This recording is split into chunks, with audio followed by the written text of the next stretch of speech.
Dünyanın en namlı, en güçlü çalgıcılar. Yani bizim bir Bahçesaray çalgı takımı. Давайте поаплодируем нашим уважаемым музыкантам.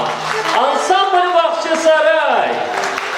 Buyurun. Sağ olun Adilbek, sağ olun. Akşam şerifleriniz hayırlı olsun. Bizler de özümüzün adından can yürekten hayırlama hasret onlarga bağışlanan. Baklı olsunlar. Muzikal sanayım sizge. Машалла, если есть возможность, поддержите аплодисментами наших молодых.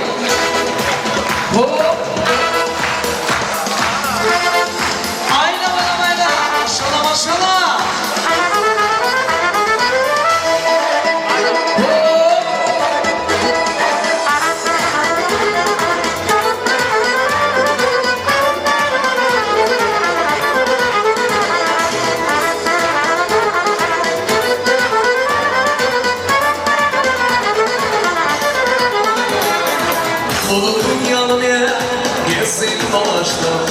Ayrılıp gider sevgilim sensin. Seni görgende sen oldum ben.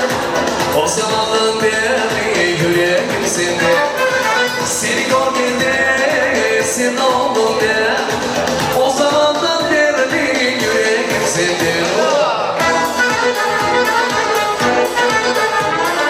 Ayla maşallah maşallah.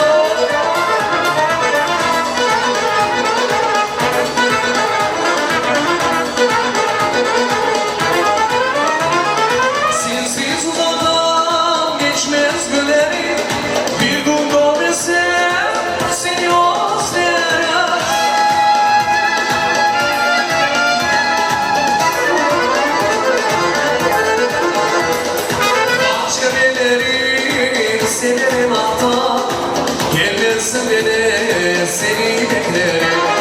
Başka birileri severim hatta gelmesin beni seni beklerim.